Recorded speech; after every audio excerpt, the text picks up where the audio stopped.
Hi everyone, it's Carly Rae, and I'm here today on Book Hour with author Robyn Lucas. Hi, Robyn. Hi, Carly. Thanks for having me. Yeah, tell us where you're joining us from. I am joining from Forsyth County, Georgia. I live about 35 minutes north of Atlanta.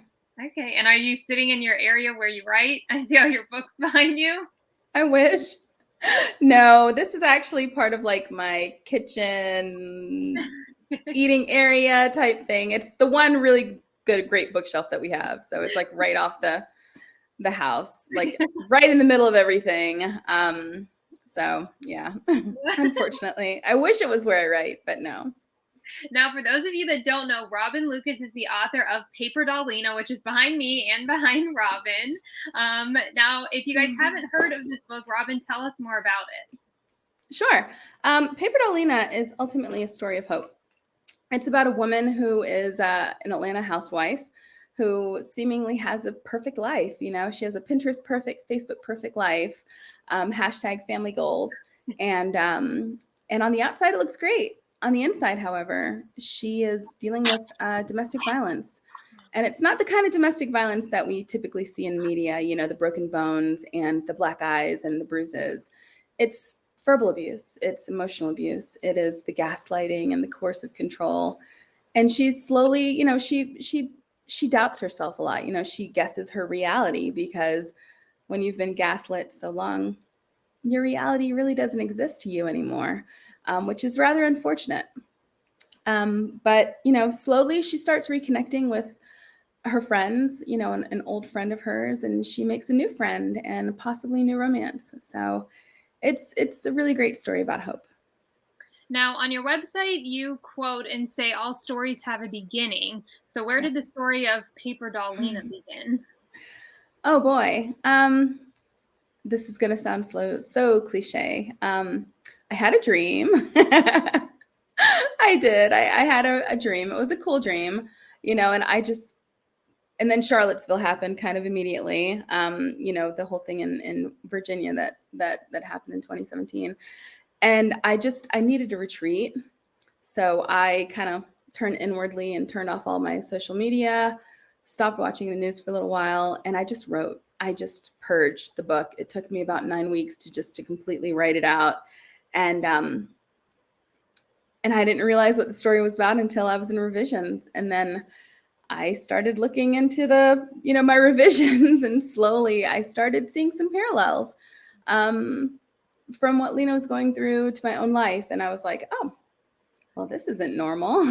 So, yeah, Lena, I loved writing the character. And more importantly, I loved writing the book. And it just kind of came alive during revisions.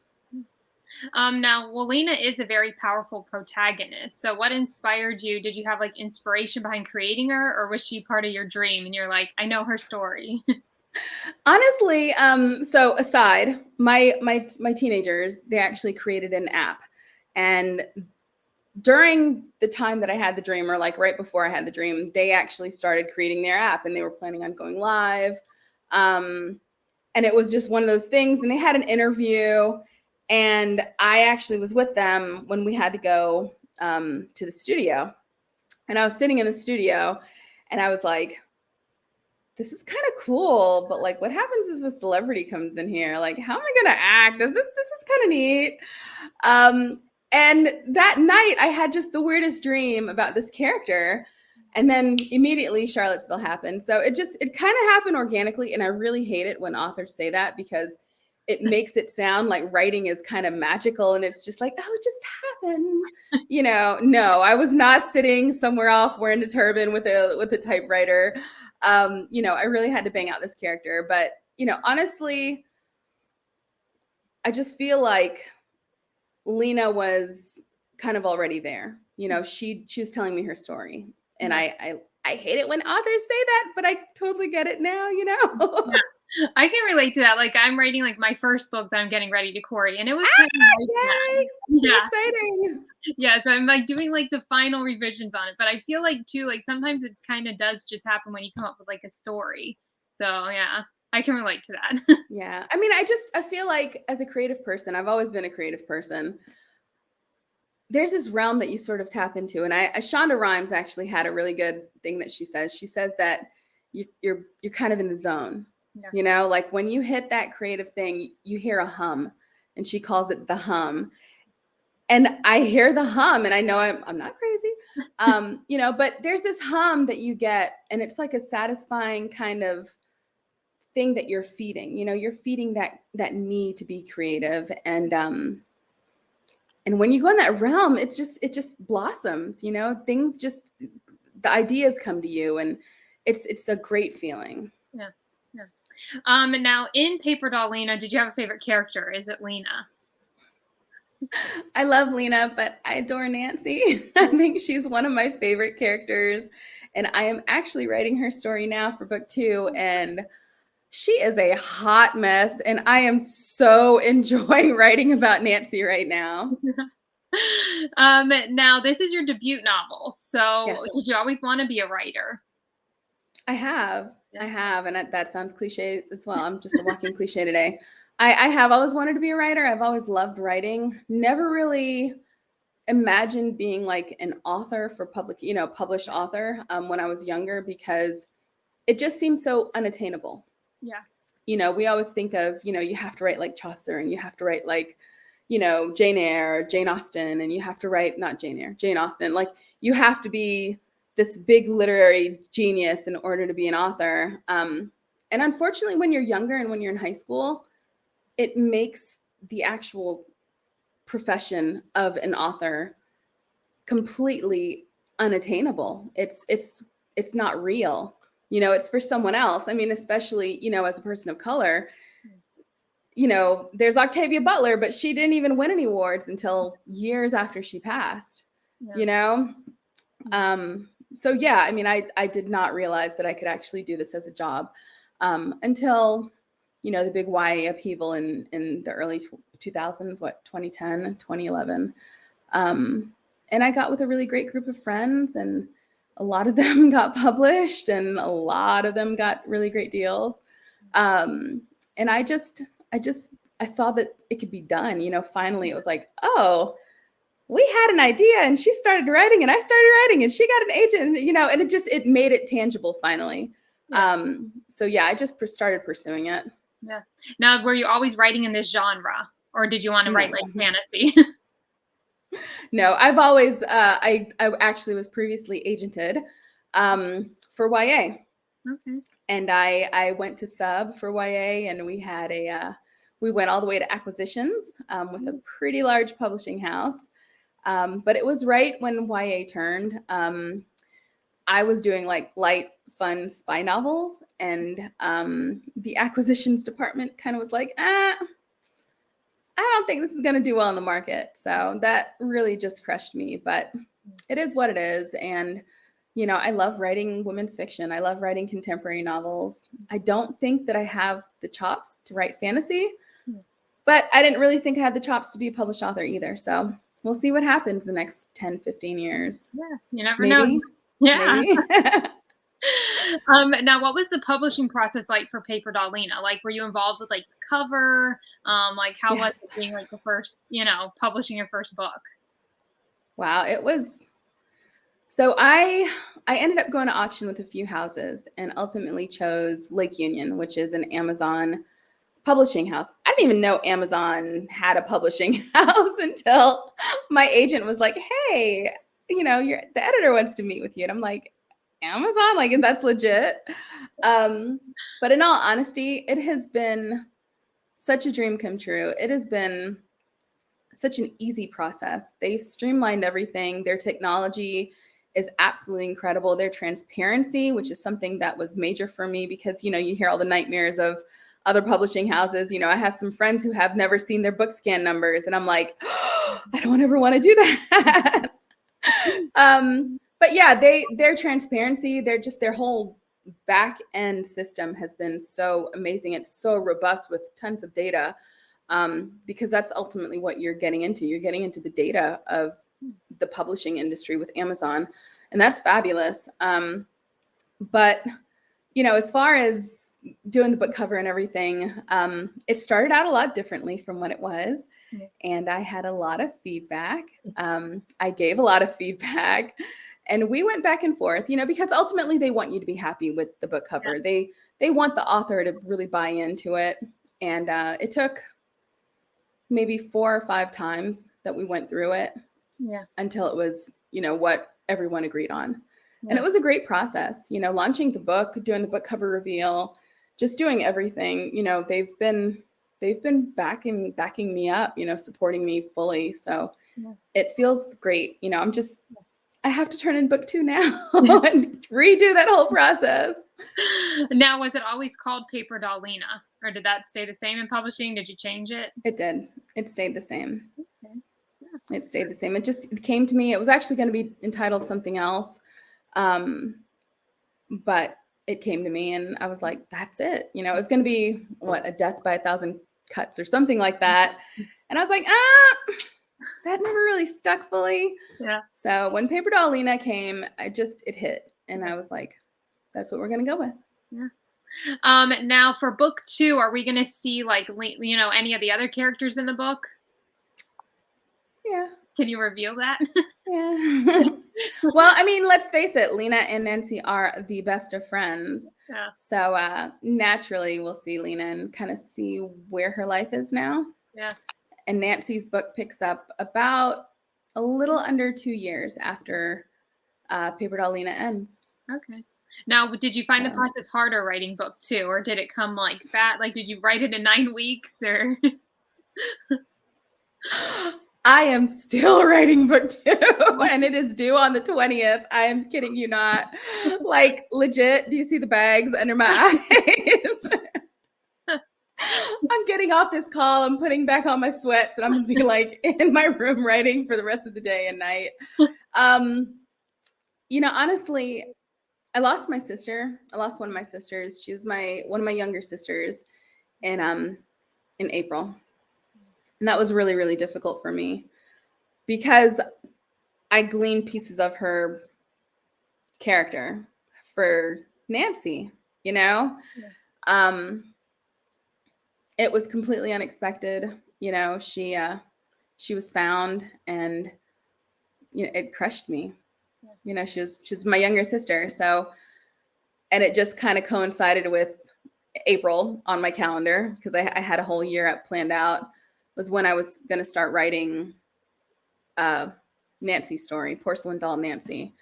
And I found it incredibly difficult. I could not open my laptop. I could not even think of anything. My brain just shut down. Yeah. And it was really hard for me for a few months. And it wasn't until the middle of July when, I had to talk to myself. I was like, Robyn, there's nothing that you can do. You got to get this book out. You're under contract. You made a promise. You have to keep your promise. That's what Eb would want you to do. So yeah, I started in the middle of July and it's September now. And I'm praying that I can make my deadline September 20th. It's been a little more difficult actually to write book 2 than book 1. Yeah. Now, did that shape your story any? Did you redo the whole story and come up with something else for her? I dove a little deeper. Yeah. I'll say that. Where Paper Doll Lina deals with a narcissistic spouse and an abusive spouse, Porcelain Doll Nancy deals with the aftermath of growing up with a narcissistic parent and an abusive parent. So that's what makes Nancy kind of who she is. And so we dig a little deeper into that. And it made me look into, living with my stepmom. Unfortunately, she was a narcissist, and growing up was really difficult for both me and my sister. So yeah, there was a little, I had to go deeper, I just really did and pick that apart, but, I think it'll be worth it. Yeah. Well, when can we see book 2? I know you're turning it in later, but do you have a secure date when people will be able to read it? I think it's going to go on the same timeline. I believe my publishing date for Nancy's book is September 1st again of 2022, which is cool. So I'm thinking the arcs will probably be out by May. Yeah. Now Paper Doll Lina has like the purple cover. So are you kind of sticking with the color, theme for the next one? I have not thought about the cover at all. I have not. And it sounds terrible, but I am doing my best right now just to piece together, just to finish her story. Yeah. I have probably another 30-something, 40,000 words to just bang out between now and then. I know. I can totally do it. I know I can. It's just a matter of, let's face it, writing is like mental, right? It is such a mind game because you doubt yourself so much. And this is things that like people don't tell you as a writer. Listen, I'm going to tell you guys as a writer, it is mental. You can totally write. Writing is not even about talent. It's 99.999% mental. So if you can get over that hurdle, you could totally write. Yeah. Yeah, I think that is true. Like coming up with the story, and like I think when you're writing, like, and you have that like editor voice in your brain, you're like, okay, should I put this here? Should I not put this here? I don't know. Yeah. But then you read books that are done, that have been through 57 rounds of edits and copy edits and revisions and blah blah blah, and you compare your brain vomit to that, and it just makes you so insecure, and it makes you second guess yourself and just everything. So writing is mental. Get over the thing in your head and just purge your words. You can anyone literally can write a book. Now anything you want to add about Paper Doll Lina that people don't know? Let's see. And I've said this a million times. I like to think of books, and I've heard it somewhere. I can't remember where I heard it, but I heard once that a book can be a window or a mirror. And a window is like to look out and be entertained, and a mirror so you can kind of have that inward reflection. My hope is Paper Doll Lina will be both. I want it to be entertaining. I want people to pick up the book and just blow through it and read it in a day or two and just be completely enamored with the characters. But once they close the book at the end of the day, I want them to have that moment of self-reflection. I want them to think about their own relationships, whether they're, intimate partner relationships or whether they're work relationships or familial relationships or whatever. And I really want them to have that inward kind of reflection, like, maybe I identified a little bit too much with this character. Maybe there's something going on in my own life. And I've actually had a lot of DMs on my my Facebook page and also on my Instagram. It's been really, really cool hearing from readers, just sending me messages that, they identified with this character, and now they're kind of picking apart their relationship because there's something about the relationship that doesn't make them feel good. So I'm grateful for that. I'm grateful for the feedback, and I'm just grateful that readers are able to have a mirror and a window experience with my book. Yeah, I think that's awesome that they message you about that and everything. I did see the book on Amazon. It's like #1, I think, seller in one of the categories, and you have like over like 1,000 reviews, which is awesome. I was so worried. Like, I'm not gonna lie. Like writing a book, it is mental, right? And it's like peeling back. When you put your words out there, it's literally like opening the shower curtain and just letting people just see you, because it's an intimate experience. These are words that I've written. These are words that I've agonized over. And to have people connect with my book and my words in just the way that they have. I mean, I cried the other day because I'm just so grateful. And I know it sounds cliche. I'm just like a walking freaking cliche today. Like, it sounds cliche, but I'm like, I am literally grateful to every single reader, to every single reviewer, to everyone who just champions my book, because I wouldn't be a writer without it. I wouldn't be able to sell more books without it. Like, this is my dream. Everyone who participates in this relationship, reader, author, makes my dream come true, makes me be able to do what I've always wanted to do. And it's such a grateful, thankful experience. And I mean, I can't wait until you feel that, because that's going to be like so awesome. And I will definitely champion you. Thank you. And then it'll hit you and you're like, wow, I totally get it. Like, this is cool, like people, because it's a community, this community is just so incredible. And I mean, when readers connect with your words, it is a mind-blowing experience. Yeah.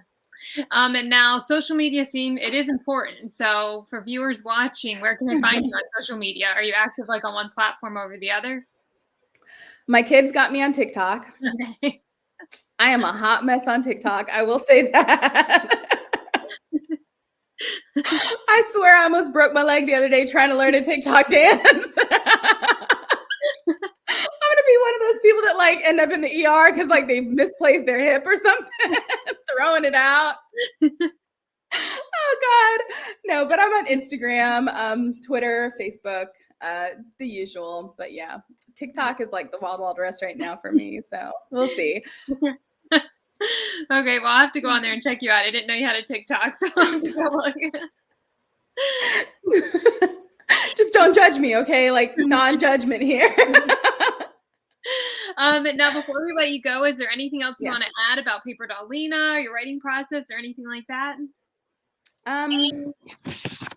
No, nothing that I can think of. I just thank you for having me, and thank you for everything. Yeah, well, I'm excited that you came on, and I'm excited that everybody can read more about Paper Doll Lina. When I got it, I really enjoyed it. I think, like an early copy, and I was really excited to read it. Yeah, and I loved the cover and everything. And then when I read it, I was like, everybody needs to read about this. So I was glad to have you on. Yeah. Thank you. Oh, do you want to give this away, or do you want to figure out how you're going to do that? Yes, Robyn you want to tell us about it, Robyn? We're going to be doing a giveaway. I have an audiobook. I have all these well, I can't open it because it's sealed. Audiobook, tons and tons of CDs. I think there's like 10 of them, maybe 11. I'm not sure. Lots of them. So she's going to figure out that way. Yeah, there we go. She'll figure out how to do the giveaway. But you guys, I'm giving this away to whoever wants it. Yes, so we're going to be running a giveaway. I'll do a separate post, and you guys can go on there and share the post, and then probably like tag a friend and follow Robyn's page, and then we'll pick a winner on there. Cool. Yeah. So thank you so much for joining us, Robyn. I hope everyone has an awesome day, and if you guys missed any of the live, it's going to be posting as well, so you can rewatch any of the clips as well. Sweet. Yeah. So bye, everyone. Thank you for tuning in, and thank you, Robyn. Thank you. Thanks for having me again. Bye.